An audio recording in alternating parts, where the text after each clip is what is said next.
Alors, comment contenir un enfant qui n'arrête pas de bouger? C'est évidemment une question piège, une question un peu terrifiante, parce que forcément, on va être frustrant et on n'a pas beaucoup de réponses, et même la question est presque suspecte, comme s'il y avait une recette, un truc qu'il faille donner comme indication pour que les enfants ne s'agitent pas. Là, d'abord, il faut peut-être que les enfants s'agitent.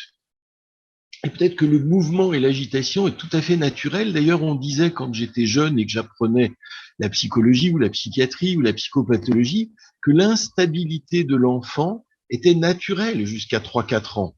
Et elle devenait un symptôme de difficulté que après, si elle ne se régulait pas, si elle continuait, l'âge grandissant, de devenir embêtante. Donc il faut d'abord que les enfants puissent bouger librement, s'agiter, et ça n'a rien de pathologique.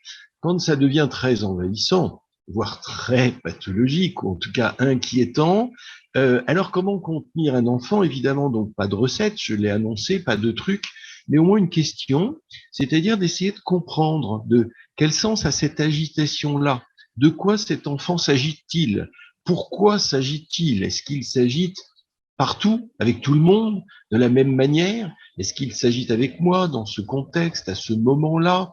Sous quelle forme il s'agite?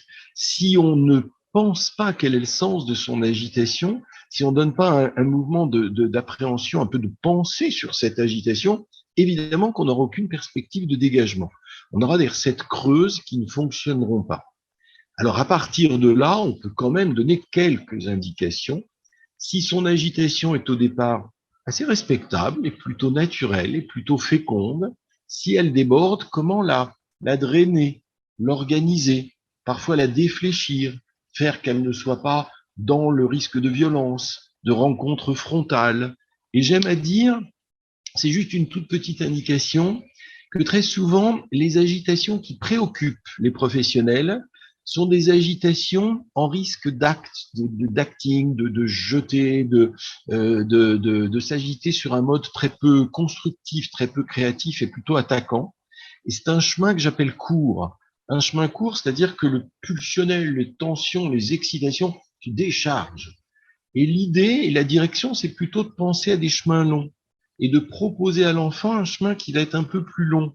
C'est-à-dire qu'on a le droit d'être en colère, d'être fâché, on a le droit de jeter, mais on va essayer de l'exprimer sur une manière, avec des outils, avec des médiateurs, dans des dispositifs où ça va prendre un chemin plus long. Ça va passer par la manipulation pour jeter des objets.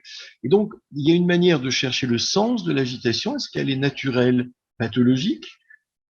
Qu'est-ce qu'elle dit de l'enfant et de sa souffrance?